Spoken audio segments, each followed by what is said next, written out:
desconocido mundo obsesionó a Norteamérica. Y lo que en el fondo era la historia de una madre y un hijo se convirtió en la fuente de medio siglo de terror.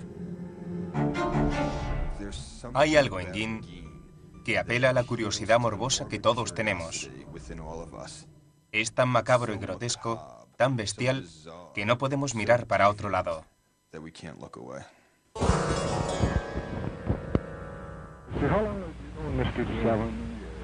7 years. What kind of a man did you know him as? Well, a man is a nice man, just like anybody else. The only difference I'd say in the man, he seems to be a little hot.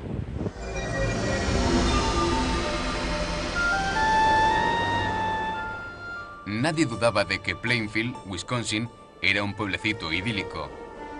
En el otoño de 1957 tenía 700 habitantes. Un lugar tranquilo en las llanuras azotadas por el viento de Wisconsin. Tenían la mejor ferretería de la zona, una tienda de ultramarinos, 1 o 2 restaurantes y un bar. No había nada que lo distinguiera especialmente de otros pueblos de Wisconsin. Pero todo cambió en el transcurso de un frío fin de semana, con una misteriosa desaparición y un horrible descubrimiento.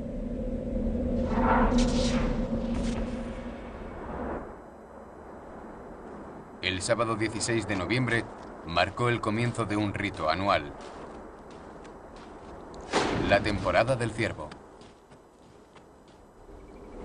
En Plainfield, los hombres no cazaban por deporte, sino por necesidad.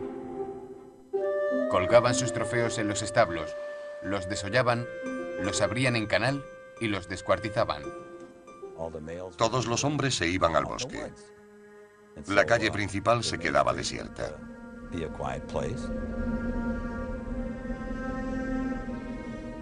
La ferretería de Bernice Worden estaba especialmente tranquila esa mañana.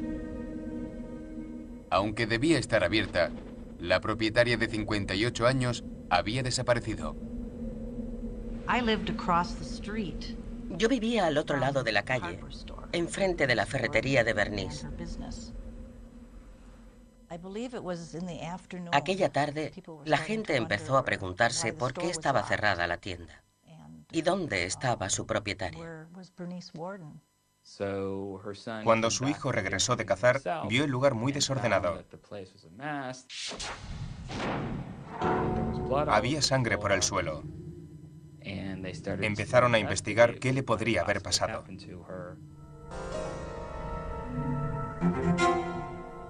Interrogado por la policía, el hijo de Bernice Worden mencionó a un cliente habitual que había estado el día anterior para preguntar el precio de un anticongelante. Ed Gein, un soltero de 51 años que vivía en una granja aislada a las afueras del pueblo.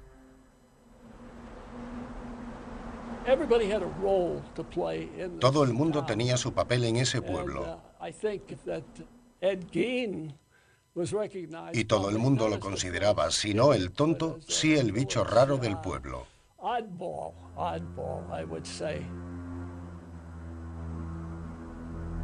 Esa noche, 3 horas después de la denuncia de desaparición de Bernice, el sheriff Art Slay se dirigió a casa de Ed Gein con su ayudante. Si hubiéramos querido celebrar una fiesta de Halloween, aquel era el lugar apropiado. Era una casa espeluznante a las afueras del pueblo. Era oscura y no había señales de vida. La puerta estaba cerrada, por lo que los agentes decidieron echar un vistazo en la leñera. Entraron con linternas. No se veía nada porque no había electricidad. Uno de los agentes notó que algo le rozaba el hombro. Se dio la vuelta, lo alumbró con la linterna y allí estaba Bernice Worden, colgando boca abajo de las vigas del techo, decapitada y abierta en canal como un ciervo.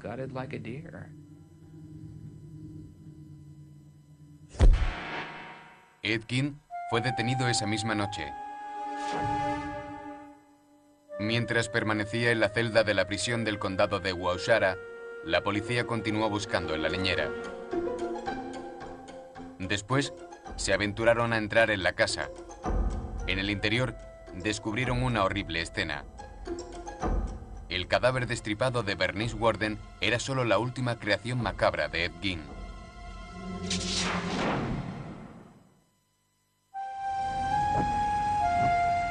El 16 de noviembre de 1957, el tranquilo pueblecito agrícola de Plainfield, Wisconsin, se despertaba con los rumores sobre el asesinato de una de sus vecinas. El cuerpo mutilado y decapitado de Bernice Worden había sido encontrado esa noche en la leñera de Ed Gein, de 51 años. Con Gein en el calabozo, la policía se preparó para entrar por primera vez en su casa. Era una noche oscura y fría, y no había electricidad. Los agentes solo tenían linternas y faroles para iluminar la escena. La casa de Gein se encontraba en un estado inimaginable de suciedad. Estaba inundada de la basura de toda una década. Era un caos. Había una ausencia total de limpieza. La cocina era un desbarajuste. Había periódicos y trastos viejos por todo el lugar. Pero los agentes descubrieron algo más que simple mugre. A la vista y diseminados por toda la casa, había una repugnante selección de restos humanos. Los investigadores se quedaron atónitos al descubrir aquella colección de objetos. Entre las cosas que encontraron, había bolos hechos con cráneos humanos. Encontraron lo que parecían baratijas, pero realmente era una sucesión de pezones ensartados en una cuerda. Hallaron lo que parecía un paño de ganchillo que resultó estar hecho con labios de mujer. También encontraron otros restos humanos. Después se aventuraron a lo que parecía el salón. Encontraron la pantalla de una lámpara y sillas tapizadas con piel humana.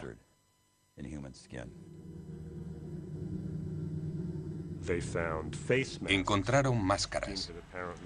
Gein había desollado a sus víctimas y había utilizado la piel como papel para la pared. Cada descubrimiento parecía superar al anterior. Hasta que finalmente, un agente encontró una bolsa de papel marrón. Abrió la bolsa y vio un mechón de pelo humano. Más tarde dijo no saber por qué lo hizo, pero metió la mano y sacó lo que había dentro. Descubrió la cara de una mujer. Y lo que es peor, una mujer conocida por todos. La propietaria de un bar llamada Mary Hogan, desaparecida 3 años antes. El hombre aparentemente responsable de este macabro espectáculo estuvo sentado en su celda durante 30 horas, negándose a hablar con los investigadores. Finalmente, lo pusieron ante el cadáver de Bernice Worden y entonces confesó.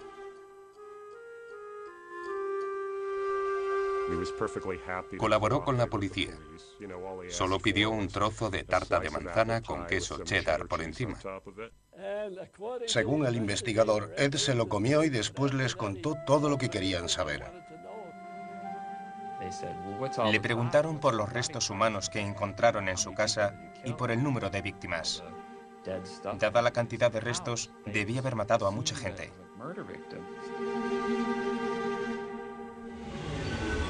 Gein solo confesó 2 asesinatos, los de Bernice Worden y Mary Hogan. El resto de los espeluznantes objetos dijo haberlos hecho con cadáveres robados en cementerios.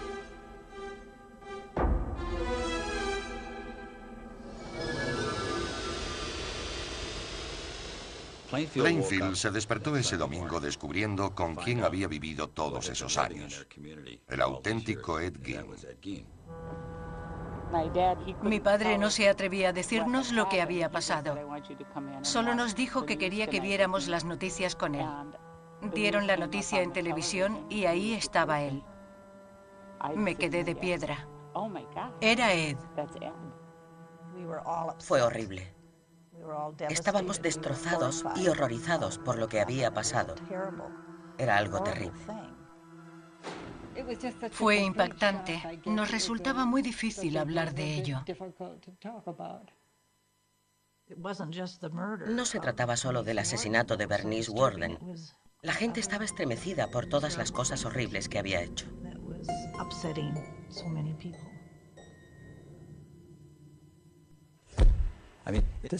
Llevaba casi toda su vida viviendo en esa comunidad. Había cuidado a sus niños y comido en sus casas. No podían creer lo que había hecho.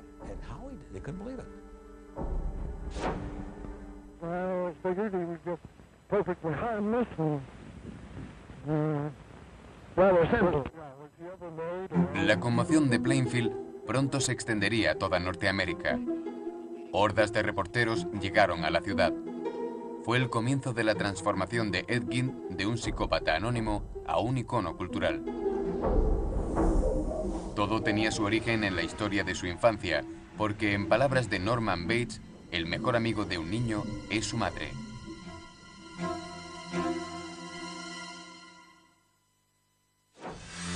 En noviembre de 1975, la truculenta historia de Ed Gein era noticia destacada.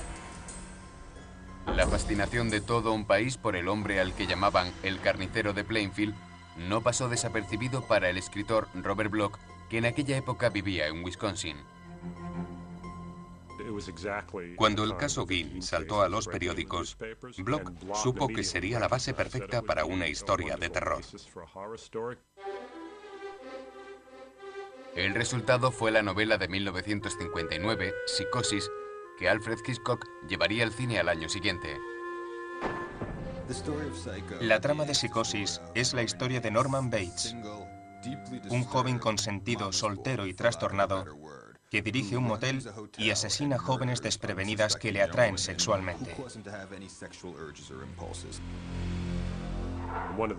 Bloch copió la relación psicológica del caso de Gein para ilustrar la relación entre Norman Bates y su madre. Había un gran paralelismo con la de Ed y la suya. Augusta Gein llevaba 12 años muerta cuando la policía entró en la casa que había compartido con su hijo.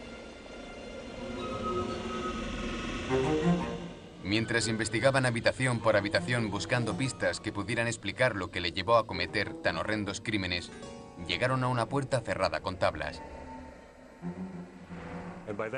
Después de lo que ya habían visto, no sabían qué podrían encontrar detrás de aquella puerta.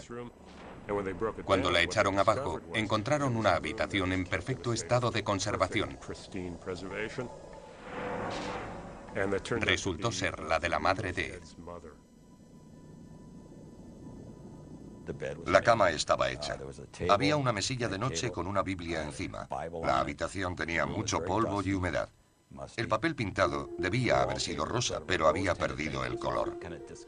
Era como un santuario a su madre. Tras su arresto, Ed Gein se sometió a una evaluación psicológica de un mes de duración, ordenada por el tribunal. El examen reveló una vida de aislamiento en la granja de Plainfield y el descenso de Ed a la locura.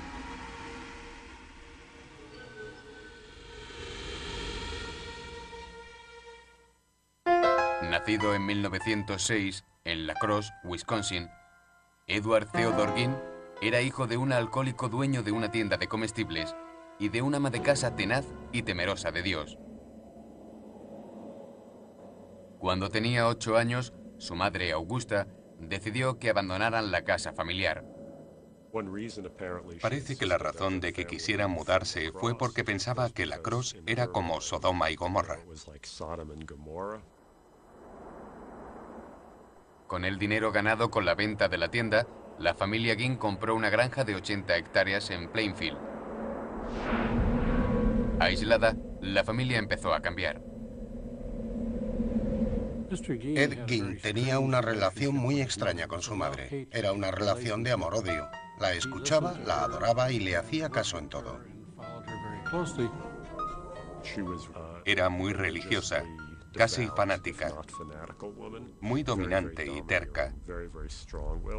Dominaba a su marido y a sus 2 hijos, Ed y su hermano Henry.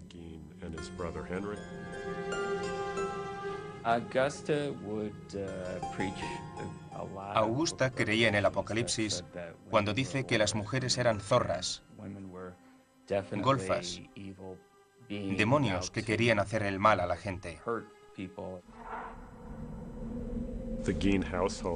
La familia Guin se convirtió en el caldo de cultivo perfecto para una patología psiquiátrica. Eran 4 personas bajo el dominio de esa mujer. Era el ambiente perfecto para la locura.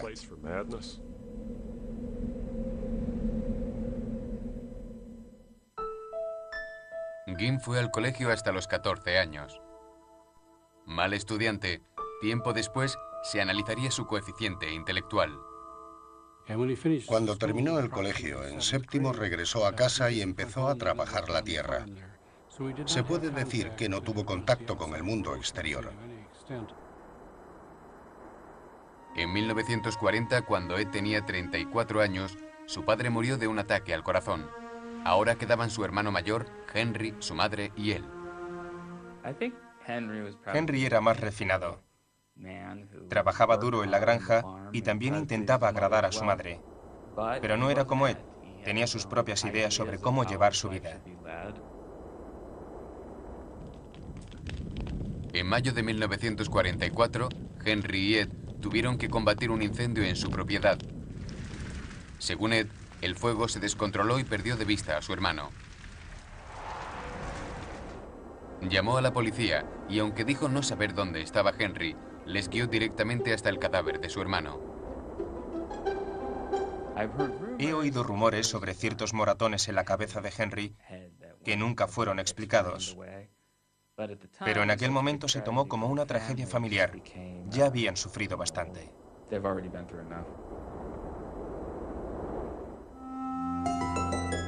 Ed y su madre se habían quedado solos, pero su unión duraría poco. Meses después de enterrar a su hijo Henry, Augusta sufrió una apoplejía que la dejó parcialmente paralizada. Cuando la madre cayó enferma, él se ocupó de ella en todo momento. Parecía besar el suelo que ella pisaba. En algún momento de 1945, Augusta Guin sufrió otro ataque.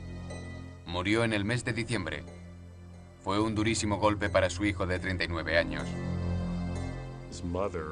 Su madre había minado su hombría. En el entierro se comportó como un niño que acaba de perder a su mamá, llorando de manera histérica. Había perdido todo lo que conocía del mundo.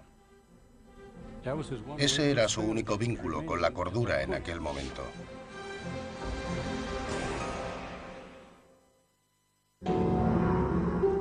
Hasta 1945, el mundo de Ed Gein estuvo definido por una madre dominante y profundamente religiosa. Su muerte en diciembre le dejó solo por primera vez en la vida. Viviendo solo en una aislada granja a las afueras del pueblo, Ed ganaba dinero ayudando a los vecinos o trabajando en la trilla.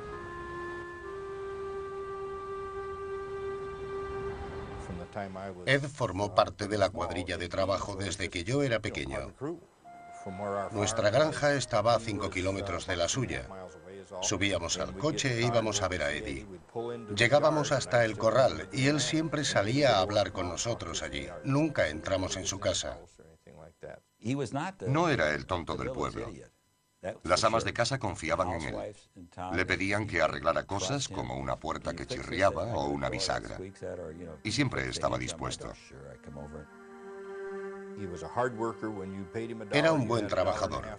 Daba lo mejor de sí aunque no se le pagara lo suficiente. No aflojaba el ritmo y no rompía nada. Todo el mundo le trataba bien aunque fuera un poco diferente, pero Eddie era Eddie. A menudo, las mujeres del pueblo llevaban la comida a los trabajadores del campo. Las mujeres decían sentirse extrañas cuando Ed las miraba. Lo hacía de una manera que les hacía sentirse incómodas. Había algo en sus ojos que me molestaba. No era el tipo de persona en la que yo confiaría. Era raro. Ginn tenía fama de raro, pero inofensivo. Sin embargo, de puertas para adentro, luchaba por vivir sin su madre. Los psiquiatras que le entrevistaron concluyeron que durante los años posteriores a la muerte de su madre, sus problemas psicológicos cruzaron la línea de la psicosis. La muerte de su madre le afectó mucho. No tenía otra persona con la que comunicarse, con la que hablar. Se concentró en sus fantasías íntimas, en sus propios intereses. Se dio cuenta de que no sabía hacer nada sin su madre. Su casa estaba vacía. Era una granja en decadencia. No tenía electricidad ni agua corriente. Estaba completamente aislado. Su madre le había hecho temer el contacto humano, especialmente con las mujeres. Sin embargo, la soledad le llevó a buscar su propia compañía.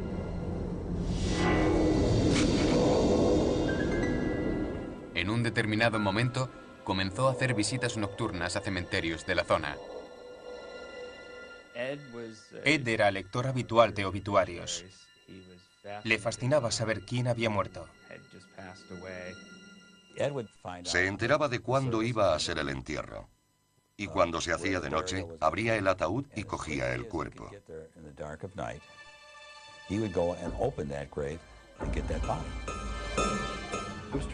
Aparentemente sustituía a su madre con cadáveres.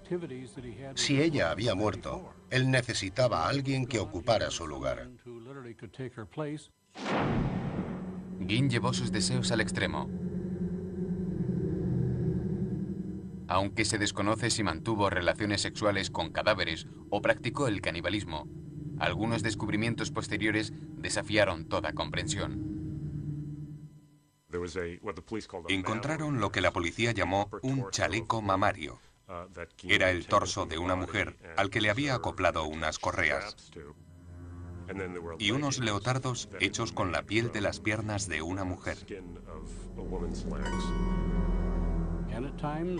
Dicen que a veces pudo pasearse con esa especie de chaleco que había confeccionado con la anatomía femenina pegado a su cuerpo. También se dice que cogía los genitales femeninos arrancados a los cadáveres que tenía y se los ponía pretendiendo ser una mujer. Sin embargo, violar cadáveres no satisfacía los morbosos deseos de Ginn. Fue en esta época cuando comenzó a frecuentar la taberna de Hogan, un bar regentado por la descarada y mal hablada Mary Hogan. Era un bar donde los cazadores paraban a tomar una copa después de una dura jornada de caza. Ella era corpulenta, muy jovial y hacía muchas bromas. La llamábamos Bloody Mary. Mary Hogan era una mal hablada. Blasfemaba como un camionero o un marinero. Cuando Ed Gein vio a Mary Hogan, vio una imagen grotesca de su madre.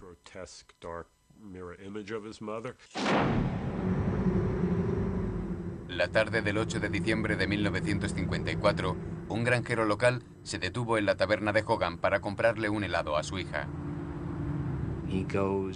Entró en el bar e inmediatamente notó que había pasado algo. Había sangre y dinero en el suelo. Salió de allí y pidió ayuda. Mary Hogan no aparecía por ninguna parte. Cuando se supo que Mary había desaparecido, se llegó a decir que había sido asesinada. Había desaparecido y nadie sabía dónde podía estar. La policía investigó las pocas pistas que tenía. Nadie le preguntó a Ed Gein. Nunca fue considerado sospechoso. Era demasiado disparatado pensar que un hombre soltero, trabajador y sencillo pudiera ser un asesino.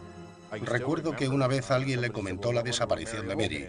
Él contestó que estaba en casa, en la granja, pero nadie le hizo caso. Todos conocíamos a Eddie y no le creímos. Las pistas se iban agotando y empezaba a parecer que la desaparición de Mary Hogan quedaría sin resolver. Hasta la noche del 16 de noviembre de 1957, cuando la policía encontró su cabeza en una bolsa de papel en la cocina de Ed Gein. Quizá quiso incorporarla a su casa. Era su modo de llevar a su novia a su hogar, pero lo hizo con un cadáver.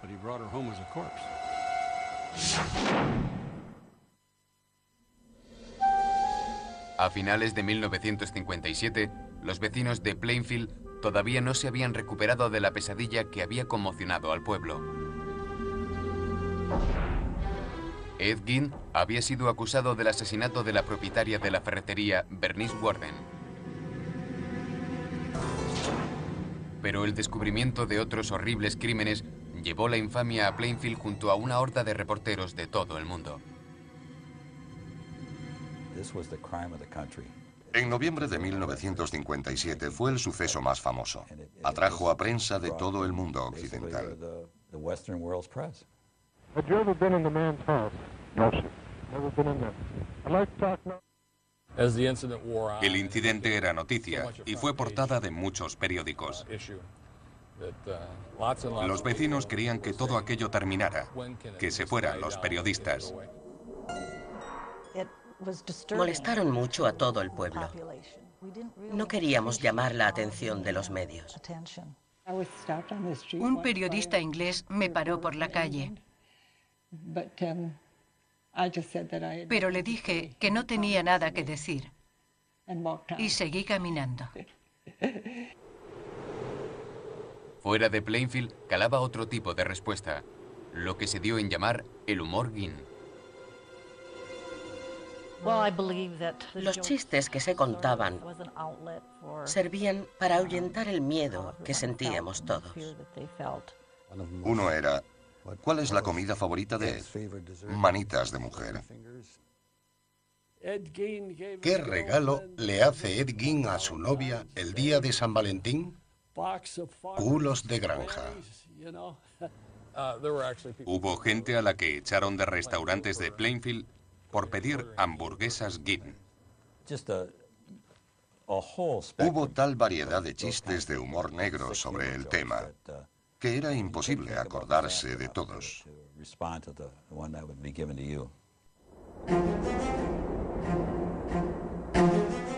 El 6 de enero de 1958 se celebró la vista para determinar si Gein podía ser sometido a juicio por el asesinato de Bernice Warden. Los médicos que lo evaluaron diagnosticaron esquizofrenia. Dijeron que era propenso a sufrir alucinaciones y que quería ser un instrumento de Dios con poder para resucitar a los muertos. Hablaba de crímenes horrendos y extraordinarios, inconcebibles para una persona normal. Pero lo hacía como si hablara de ir a la tienda por la compra de la semana. Los médicos concluyeron que todo tenía que ver con su madre. Esa era la dualidad de Gein.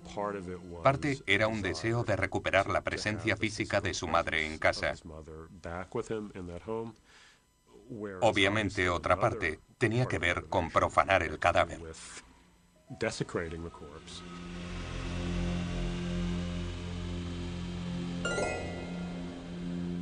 El periodista Dick Leonard estuvo sentado junto a Gein mientras el tribunal médico llegaba a una conclusión. En ese momento, dice, pudo ver al hombre enfermo y asustado detrás del monstruo. Le miré y él me miró. Noté que estaba nervioso. Tenía miedo. Me preguntó varias veces qué le iban a hacer.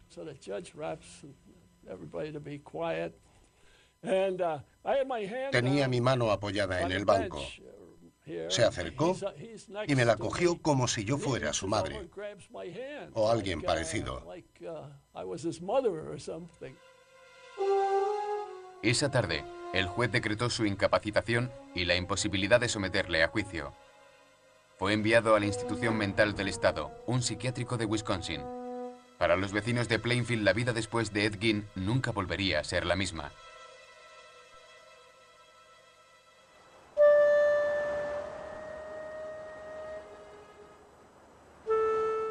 Antes de ocurrir aquello, nunca cerrábamos las puertas. Pero empezamos a hacerlo. Los 50 fueron una era de inocencia que se acabó con aquello. Pero aún les faltaba por asistir a un último acontecimiento. El 30 de marzo de 1958, Domingo de Ramos, era el día de la subasta de la granja y efectos personales de Guin.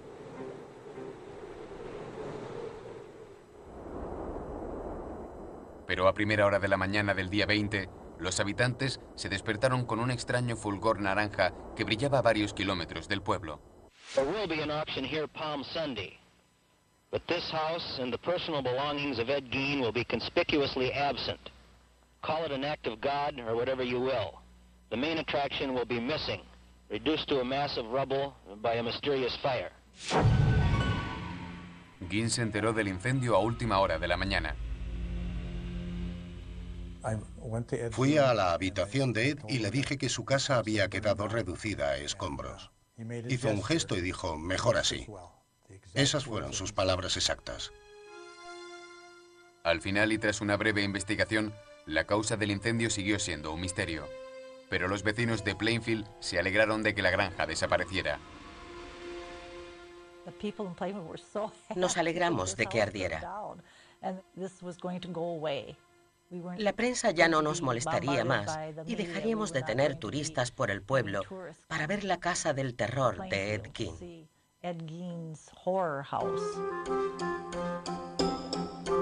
La subasta de la propiedad de Ed Gein se celebró el 30 de marzo como estaba previsto. Los espeluznantes objetos de Gein no se pusieron a la venta. Los restos humanos fueron enviados al laboratorio criminalista del estado. Pero eso no impidió que cientos de buscadores de curiosidades se acercaran a la granja. Una de las cosas que se subastaron fue el coche de Ed. Un decidido empresario lo adquirió para hacer visitas guiadas. El coche de Ed Gein solía exhibirse en ferias del condado, como la vaca de 2 cabezas o la mujer barbuda. Era una exposición en toda regla, con su caseta propia.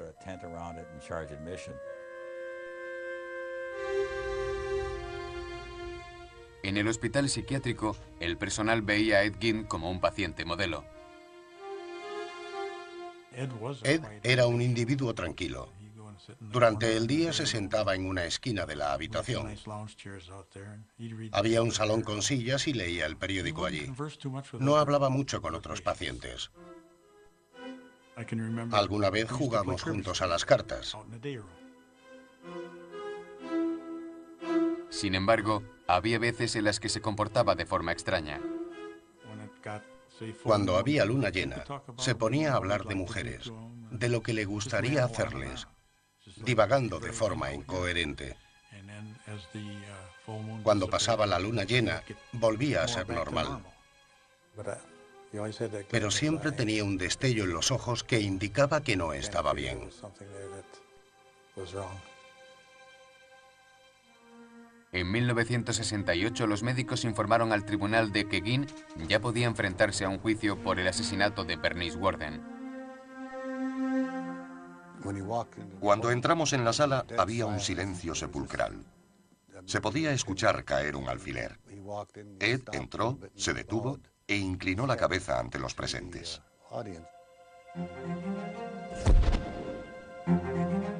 Tras un juicio de 9 días, el juez lo declaró culpable. Ed Gein, de 62 años, regresó al psiquiátrico para el resto de sus días. Con el tiempo, la macabra fama de Ed Gein se desvaneció. Pero su tortuosa historia nunca perdería la capacidad de impresionar o el poder de despertar nuestros temores más profundos.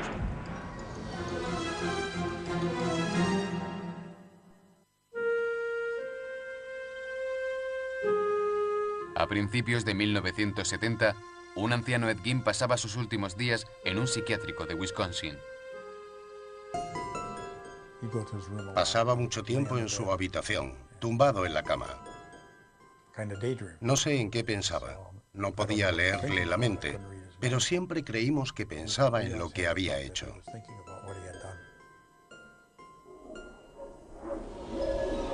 Gein y sus macabros crímenes hace tiempo que desaparecieron de la conciencia pública.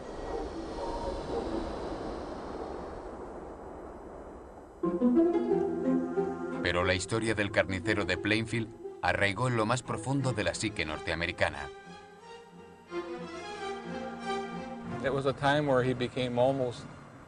Parecía como si fuese una figura de ficción, una especie de semidios. Me llamo Gunnar Hansen. En 1973 maté a 4 personas. Fui Leatherface en La Matanza de Texas. Cuando se estrenó La Matanza de Texas, se proyectó principalmente en autocines. Decir que fue una sensación sería infravalorarla. Los adolescentes iban allí en sus coches para pasar un buen rato, pero se encontraban con 90 minutos de terror en estado puro. Dirigida por Tobe Hooper, en la película aparecía un personaje llamado Leatherface, que llevaba una máscara hecha de piel humana. Toby me dijo durante el rodaje que la película estaba basada sin excesivo rigor en Ed Gein. Había servido de inspiración para la familia. Los muebles hechos a partir de huesos, las lámparas de piel humana, la posibilidad de que fueran caníbales y la máscara de Leatherface se habían tomado de Ed Gein. Leatherface es Ed Gein, tal y como lo imaginaría un niño. Como esos crímenes fueron reales, teníamos que convertir a Leatherface en un monstruo descomunal, con una máscara de piel humana y con una sierra eléctrica, en vez de un chico normal que comete crímenes horribles. 17 años después, una visión diferente del caso ayudaría a hacer la película El silencio de los corderos, un éxito de crítica y público. En El silencio de los corderos, el personaje de Buffalo Bill intenta hacerse un traje con piel de mujeres. Está directamente basado en la historia de Ed Gein. El asesino, el profanador de tumbas, todo lo que se quiera meter en una buena historia de terror estaba allí. Él era la fuente. La imaginación lo podía llevar a cualquier parte. Lo irónico de esto es que a pesar de la locura de Norman Bates, de lo aterrador de Leatherface con su sierra y de lo patológicamente enfermo que estaba Buffalo Bill, Gein era peor. Reunía a todos esos personajes.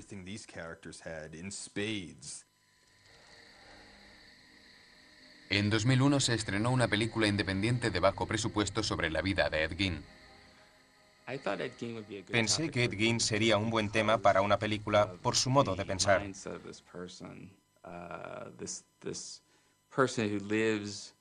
Vivía solo, y sus fantasías, su soledad y su enfermedad mental le convirtieron en un asesino.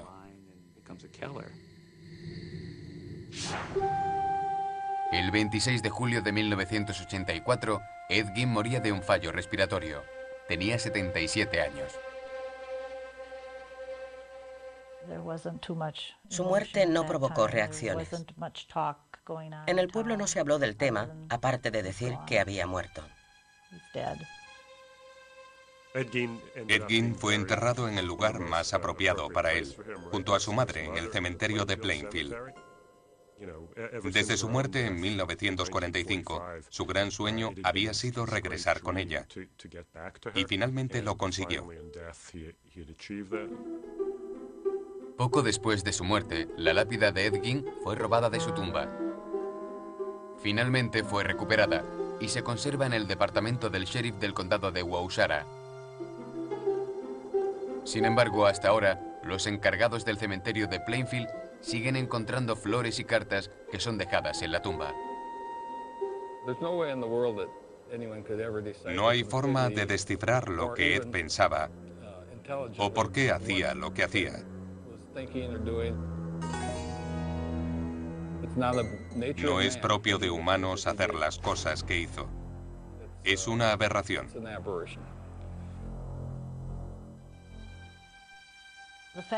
Ed Gein era un enfermo mental. Pero creo que eso no nos importa. Hizo cosas horribles. No importa cuáles fueran sus problemas. No sentimos ninguna simpatía por ese hombre. Ginn es un ejemplo de monstruo escondido. Sus vecinos no lo conocían. Les daba una imagen de normalidad. Tuvo puesta una máscara de cordura hasta que fue descubierto. Obviamente nunca podremos saber qué convirtió a Ed Gein en lo que era. Es tan difícil como preguntarse qué hizo a Mozart ser un genio. No se puede saber.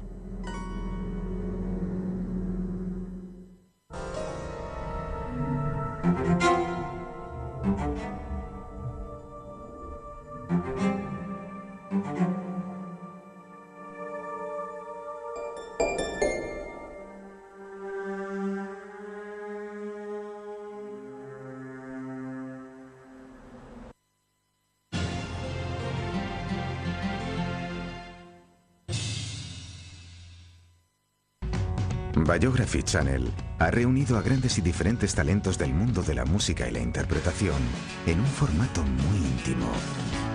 Avril Lavigne, Anthony Hopkins, James Blunt, Michael Douglas o Duran Duran, entre otros muchos, se enfrentarán a una entrevista personal y exclusiva para ti. Sesión privada, hoy en Biography Channel. Existe un lugar donde una mirada cuenta una historia, donde un simple gesto estaba allí. Él era la fuente. La imaginación lo podía llevar a cualquier parte.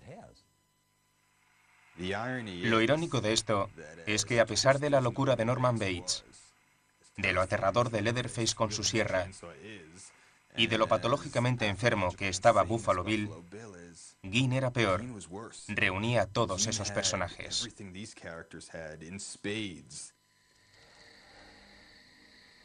En 2001 se estrenó una película independiente de bajo presupuesto sobre la vida de Ed Gein. Pensé que Ed Gein sería un buen tema para una película por su modo de pensar.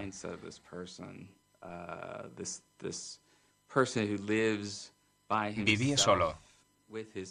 Y sus fantasías, su soledad y su enfermedad mental le convirtieron en un asesino.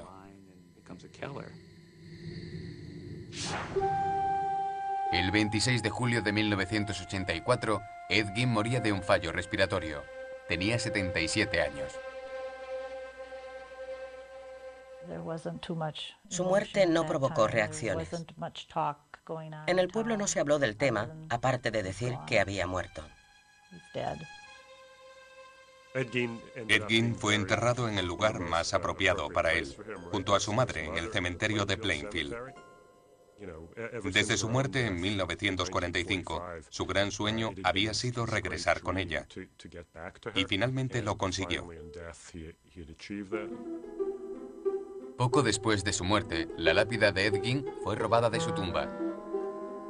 Finalmente fue recuperada y se conserva en el departamento del sheriff del condado de Waukesha.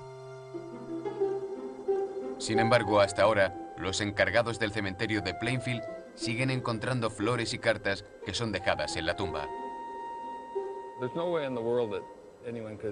No hay forma de descifrar lo que Ed pensaba o por qué hacía lo que hacía. No es propio de humanos hacer las cosas que hizo. Es una aberración.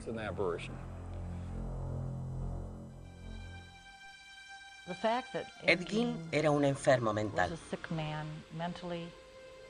Pero creo que eso no nos importa. Hizo cosas horribles. No importa cuáles fueran sus problemas. No sentimos ninguna simpatía por ese hombre.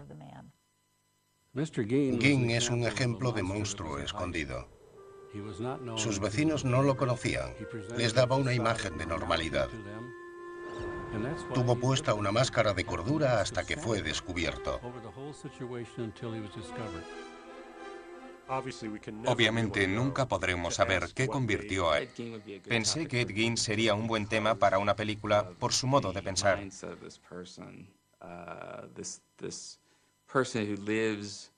Vivía solo. Y sus fantasías, su soledad y su enfermedad mental le convirtieron en un asesino.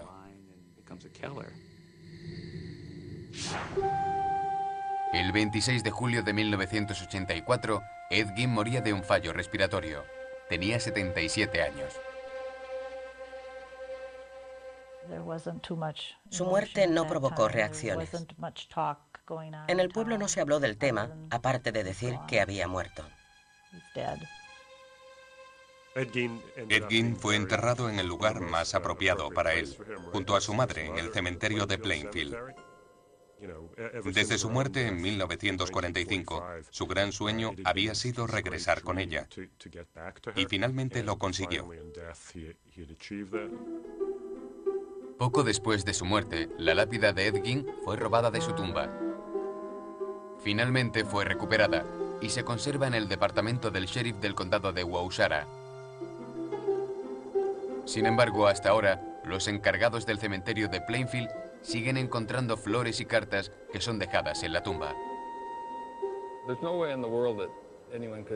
No hay forma de descifrar lo que Ed pensaba o por qué hacía lo que hacía. No es propio de humanos hacer las cosas que hizo. Es una aberración.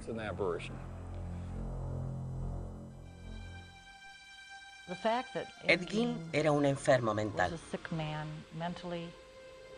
Pero creo que eso no nos importa. Hizo cosas horribles. No importa cuáles fueran sus problemas. No sentimos ninguna simpatía por ese hombre. Gein es un ejemplo de monstruo escondido. Sus vecinos no lo conocían.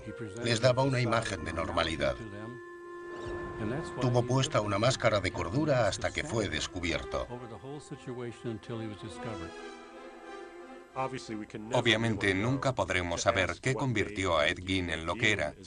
Es tan difícil como preguntarse qué hizo a Mozart ser un genio. No se puede saber.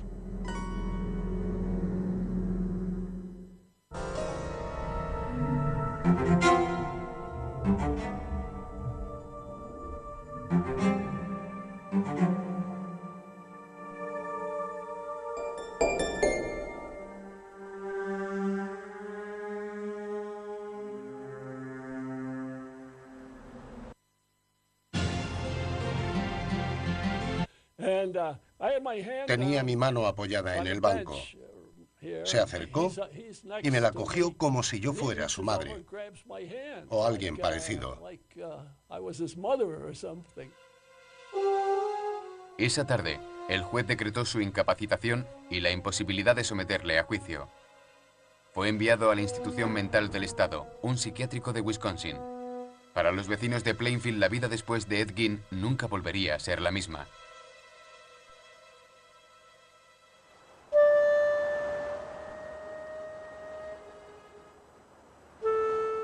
Antes de ocurrir aquello, nunca cerrábamos las puertas. Pero empezamos a hacerlo. Los 50 fueron una era de inocencia que se acabó con aquello. Pero aún les faltaba por asistir a un último acontecimiento. El 30 de marzo de 1958, Domingo de Ramos, era el día de la subasta de la granja y efectos personales de Gein.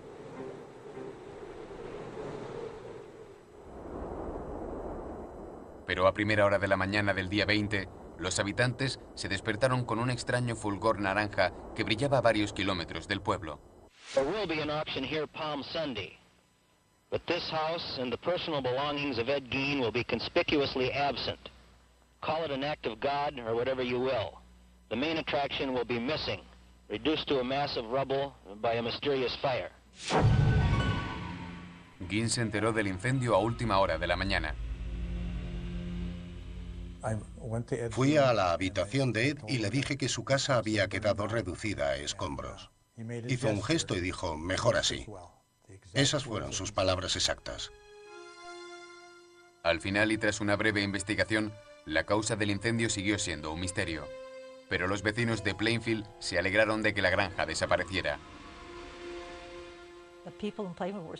Nos alegramos de que ardiera.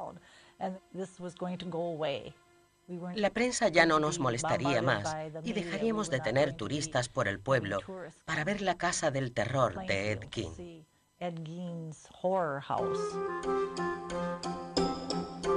La subasta de la propiedad de Ed Gein se celebró el 30 de marzo como estaba previsto. Los espeluznantes objetos de Gein no se pusieron a la venta. Los restos humanos fueron enviados al laboratorio criminalista del Estado. Pero eso no impidió que cientos de buscadores de curiosidades se acercaran a la granja. Una de las cosas que se subastaron fue el coche de Ed. Un decidido empresario lo adquirió para hacer visitas guiadas.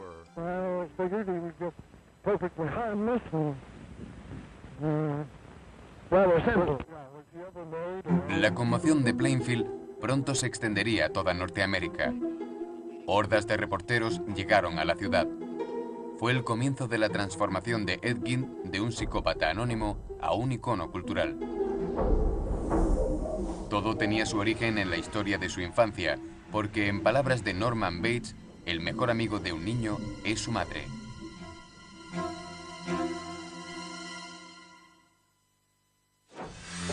En noviembre de 1975, la truculenta historia de Ed Gein era noticia destacada. La fascinación de todo un país por el hombre al que llamaban el carnicero de Plainfield no pasó desapercibido para el escritor Robert Bloch, que en aquella época vivía en Wisconsin. Cuando el caso Gein saltó a los periódicos, Bloch supo que sería la base perfecta para una historia de terror. El resultado fue la novela de 1959, Psicosis, que Alfred Hitchcock llevaría al cine al año siguiente. La trama de Psicosis es la historia de Norman Bates, un joven consentido, soltero y trastornado que dirige un motel y asesina jóvenes desprevenidas que le atraen sexualmente. Bloch copió la relación psicológica del caso de Gein para ilustrar la relación entre Norman Bates y su madre. Había un gran paralelismo con la de Ed y la suya. Augusta Gein llevaba 12 años muerta cuando la policía entró en la casa que había compartido con su hijo. Mientras investigaban habitación por habitación buscando pistas que pudieran explicar lo que le llevó a cometer tan horrendos crímenes, llegaron a una puerta cerrada con tablas. Después de lo que ya habían visto, no sabían qué podrían encontrar detrás de aquella puerta. Cuando la echaron abajo, encontraron una habitación en perfecto estado de conservación. Resultó ser la de la madre de Ed. La cama estaba hecha. Había una mesilla de noche con una Biblia encima. La habitación tenía mucho polvo y humedad. El papel pintado debía haber sido rosa, pero había perdido el color. Era como un santuario a su madre. Tras su arresto, Ed Gein se sometió a una evaluación psicológica de un mes de duración, ordenada por el tribunal. El examen reveló una vida de aislamiento en la granja de Plainfield y un agente encontró una bolsa de papel marrón. Abrió la bolsa y vio un mechón de pelo humano. Más tarde dijo no saber por qué lo hizo, pero metió la mano y sacó lo que había dentro. Descubrió la cara de una mujer. Y lo que es peor, una mujer conocida por todos. La propietaria de un bar llamada Mary Hogan, desaparecida 3 años antes. El hombre aparentemente responsable de este macabro espectáculo estuvo sentado en su celda durante 30 horas, negándose a hablar con los investigadores. Finalmente, lo pusieron ante el cadáver de Bernice Worden y entonces confesó.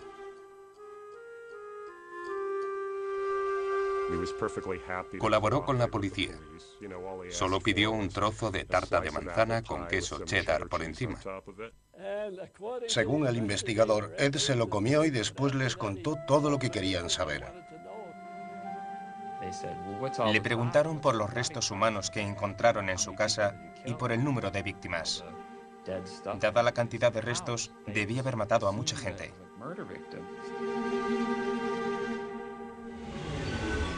Gein solo confesó 2 asesinatos, los de Bernice Worden y Mary Hogan. El resto de los espeluznantes objetos dijo haberlos hecho con cadáveres robados en cementerios.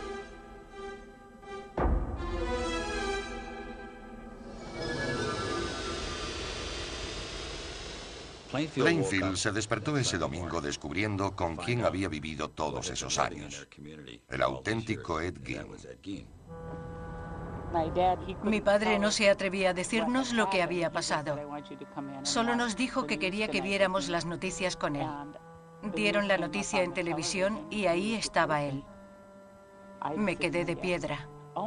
Era Ed. Fue horrible. Estábamos destrozados y horrorizados por lo que había pasado. Era algo terrible. Fue impactante. Nos resultaba muy difícil hablar de ello. No se trataba solo del asesinato de Bernice Worden. La gente estaba estremecida por todas las cosas horribles que había hecho.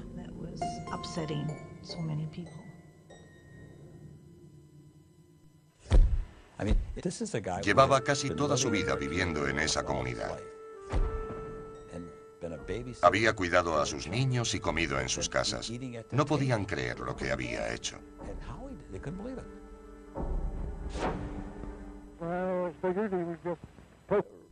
Se acercó y me la cogió como si yo fuera su madre o alguien parecido.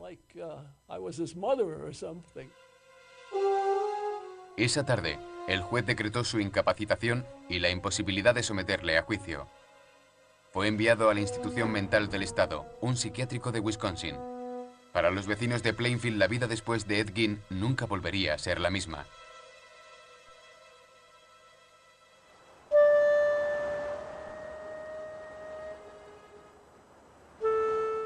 Antes de ocurrir aquello, nunca cerrábamos las puertas. Pero empezamos a hacerlo. Los 50 fueron una era de inocencia que se acabó con aquello. Pero aún les faltaba por asistir a un último acontecimiento. El 30 de marzo de 1958, Domingo de Ramos, era el día de la subasta de la granja y efectos personales de Gein.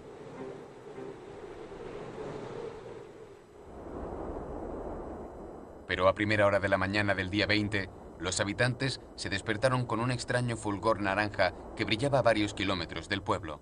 There will be an auction here Palm Sunday, but this house and the personal belongings of Ed Gein will be conspicuously absent. Call it an act of God or whatever you will. The main attraction will be missing, reduced to a mass of rubble by a mysterious fire. Gein se enteró del incendio a última hora de la mañana. Fui a la habitación de Ed y le dije que su casa había quedado reducida a escombros. Hizo un gesto y dijo, mejor así. Esas fueron sus palabras exactas. Al final y tras una breve investigación, la causa del incendio siguió siendo un misterio.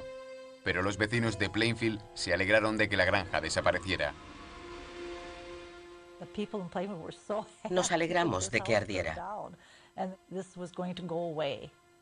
La prensa ya no nos molestaría más y dejaríamos de tener turistas por el pueblo para ver la casa del terror de Ed Gein.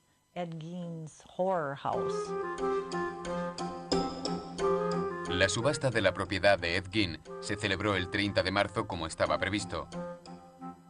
Los espeluznantes objetos de Gein no se pusieron a la venta.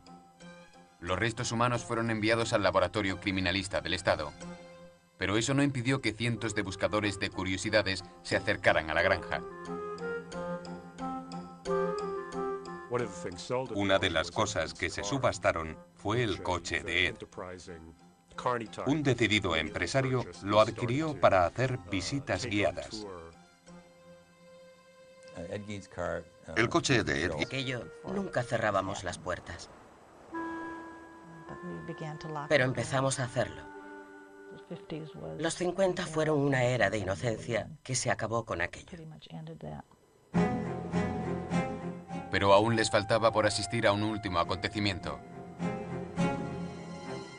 El 30 de marzo de 1958, Domingo de Ramos, era el día de la subasta de la granja y efectos personales de Guin.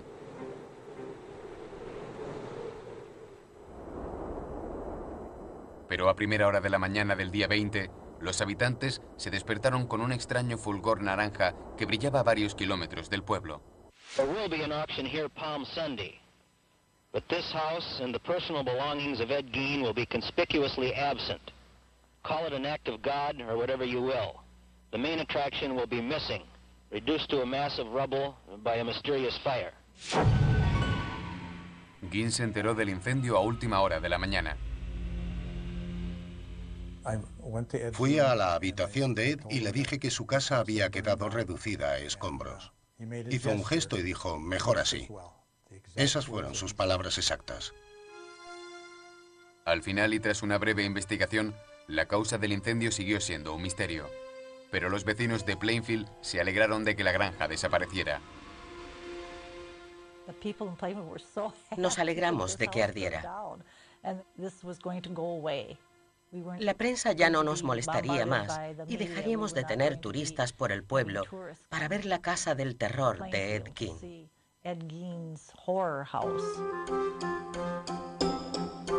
La subasta de la propiedad de Ed Gein se celebró el 30 de marzo como estaba previsto. Los espeluznantes objetos de Gein no se pusieron a la venta. Los restos humanos fueron enviados al laboratorio criminalista del estado. Pero eso no impidió que cientos de buscadores de curiosidades se acercaran a la granja. Una de las cosas que se subastaron fue el coche de Ed. Un decidido empresario lo adquirió para hacer visitas guiadas. El coche de Ed Gein solía exhibirse en ferias del condado, como la vaca de 2 cabezas o la mujer barbuda. Era una exposición en toda regla, con su caseta propia.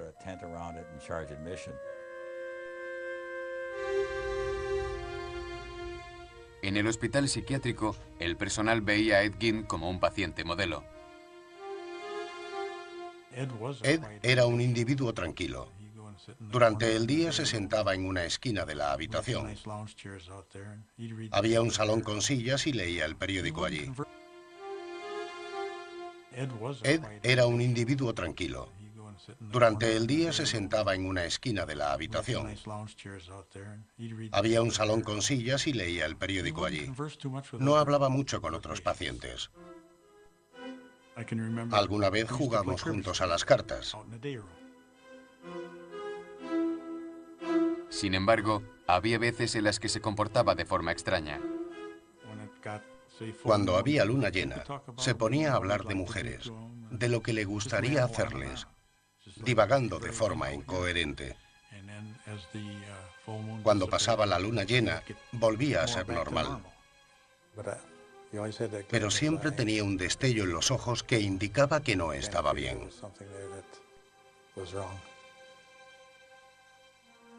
En 1968, los médicos informaron al tribunal de que Gein ya podía enfrentarse a un juicio por el asesinato de Bernice Worden.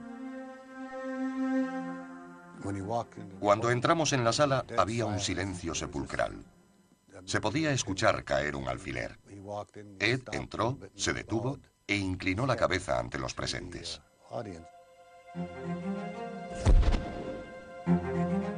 Tras un juicio de 9 días, el juez lo declaró culpable. Ed Gein, de 62 años, regresó al psiquiátrico para el resto de sus días. Con el tiempo, la macabra fama de Ed Gein se desvaneció. Pero su tortuosa historia nunca perdería la capacidad de impresionar o el poder de despertar nuestros temores más profundos.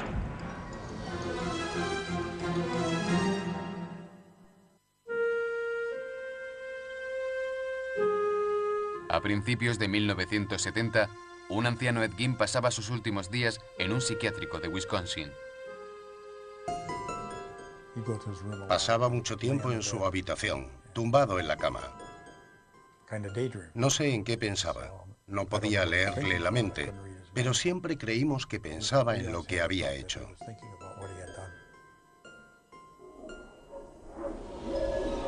Ginn y sus macabros crímenes hace tiempo que desaparecieron de la conciencia pública.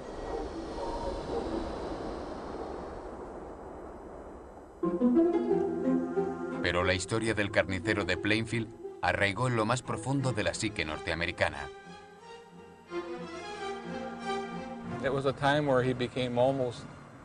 Parecía como si fuese una figura de ficción, una especie de semidios. Me llamo Gunnar Hansen. En 1973 maté a 4 personas. Fui Leatherface en La Matanza de Texas. Aparentemente sustituía a su madre con cadáveres. Si ella había muerto, él necesitaba a alguien que ocupara su lugar. Ginn llevó sus deseos al extremo.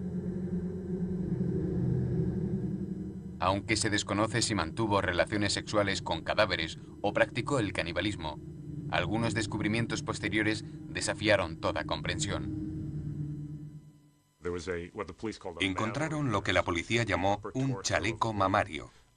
Era el torso de una mujer al que le había acoplado unas correas. Y unos leotardos hechos con la piel de las piernas de una mujer.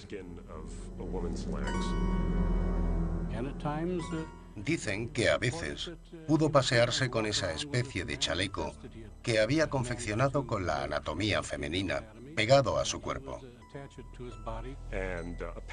También se dice que cogía los genitales femeninos arrancados a los cadáveres que tenía y se los ponía pretendiendo ser una mujer. Sin embargo, violar cadáveres no satisfacía los morbosos deseos de Ginn. Fue en esta época cuando comenzó a frecuentar la taberna de Hogan, un bar regentado por la descarada y mal hablada Mary Hogan. Era un bar donde los cazadores paraban a tomar una copa después de una dura jornada de caza. Ella era corpulenta, muy jovial y hacía muchas bromas. La llamábamos Bloody Mary. Mary Hogan era una mal hablada. Blasfemaba como un camionero o un marinero. Cuando Ed Gein vio a Mary Hogan, vio una imagen grotesca de su madre.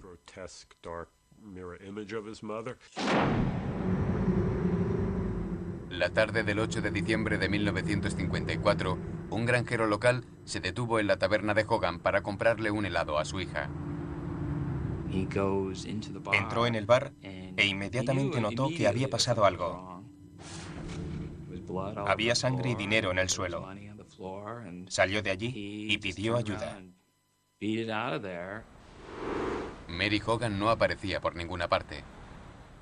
Cuando se supo que Mary había desaparecido, se llegó a decir que había sido asesinada. Había desaparecido y nadie sabía dónde podía estar. La policía investigó las pocas pistas que tenía. Nadie le preguntó a Ed Gein. Nunca fue considerado sospechoso. Era demasiado disparatado pensar que un hombre soltero, trabajador y sencillo pudiera ser un asesino. Hasta la noche del 16 de noviembre de 1957, cuando la policía encontró su cabeza en una bolsa de papel en la cocina de Ed Gein. Quizá quiso incorporarla a su casa. Era su modo de llevar a su novia a su hogar, pero lo hizo con un cadáver.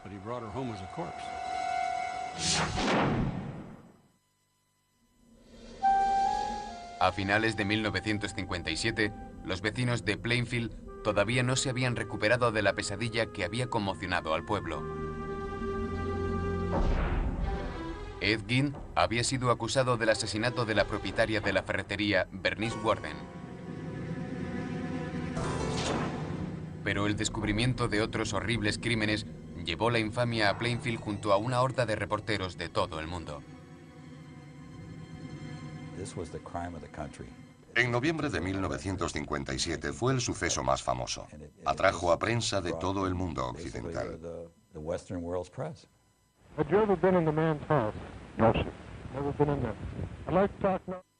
El incidente era noticia y fue portada de muchos periódicos. Los vecinos querían que todo aquello terminara, que se fueran los periodistas. Molestaron mucho a todo el pueblo. No queríamos llamar la atención de los medios. Un periodista inglés me paró por la calle, pero le dije que no tenía nada que decir y seguí caminando. Fuera de Plainfield calaba otro tipo de respuesta, lo que se dio en llamar el humor Ginn.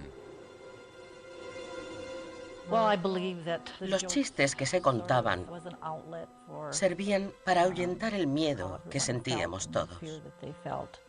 Uno era, ¿cuál es la comida favorita de Ed? Manitas de mujer. ¿Qué regalo le hace Ed Gein a su novia el día de San Valentín? Culos de granja. Hubo gente a la que echaron de restaurantes de Plainfield por pedir hamburguesas Ginn. Hubo tal variedad de chistes de humor negro sobre el tema que era imposible acordarse de todos.